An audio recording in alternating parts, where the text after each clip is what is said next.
Marhaban, hello, with you here is Rashid the Arab Gamer, gaming from the Arab world. So, I don't know if you guys heard this, but it's pretty big news.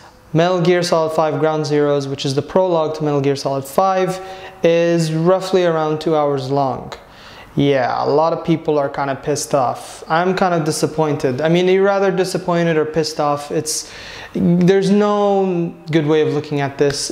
People were expecting something really big, you know, it's Metal Gear, but then it turned out to be kind of like an overpriced demo. At least that's what the internet is calling it.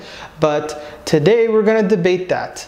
I'm going to be discussing about a very interesting topic which I've been actually thinking about for quite a while.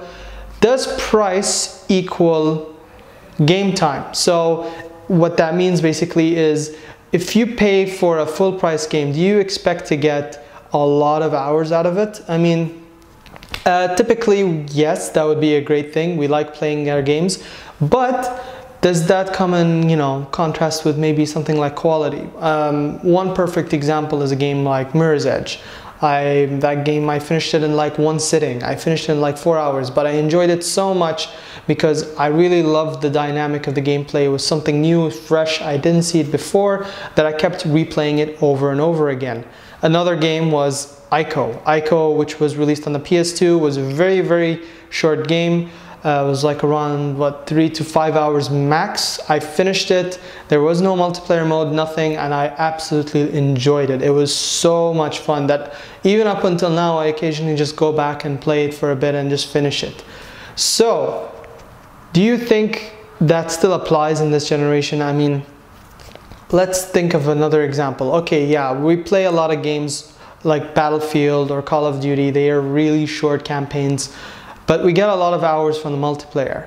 You know, another game I can think of is maybe BioShock Infinite. That was a very single player focused game, but then they added some DLC that expanded it and made it longer, but you had to pay to get those.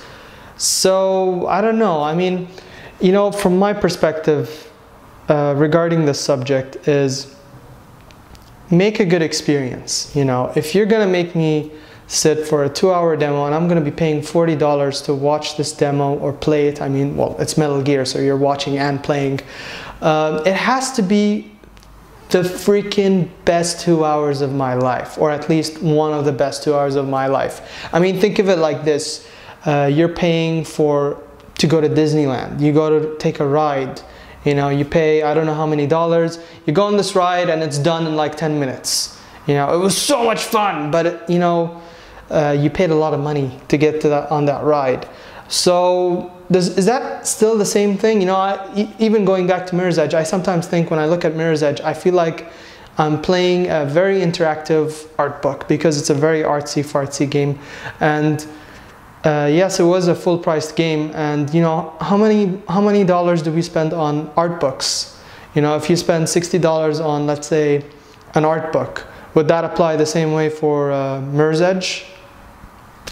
So those are, like, you know, kind of my two thoughts. Of course, it could go really bad, like Halo 3 ODST bad, because Halo 3 ODST was one of the most ripped off games I ever paid full price for.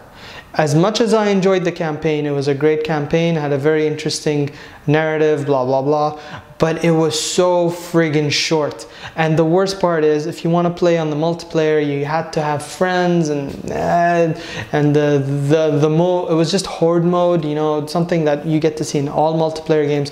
It was very disappointing. The only redeeming factor is that it included a disc of Halo 3 with all the DLC unlocked. But still, I felt ripped off. You know, I didn't think it was worth paying that much for.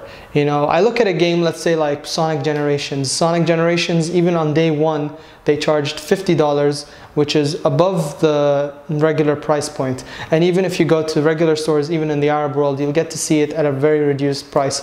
And that's really cool, you know, because they understand that, hey, it's a platforming game.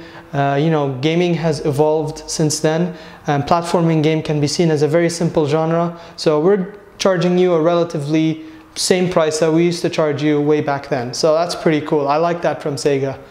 But looking at it now, it's kind of a bit, we're entering kind of a really Unknown Realm, because we love Metal Gear. We want to see what happens.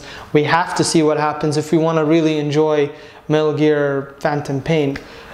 But it's just 2 hours feels a bit, in my opinion, that's too little. You know, even if I am a big Metal Gear fan, which I am, I have like all the collector edition, blah blah blah, but I can't admit that this is right.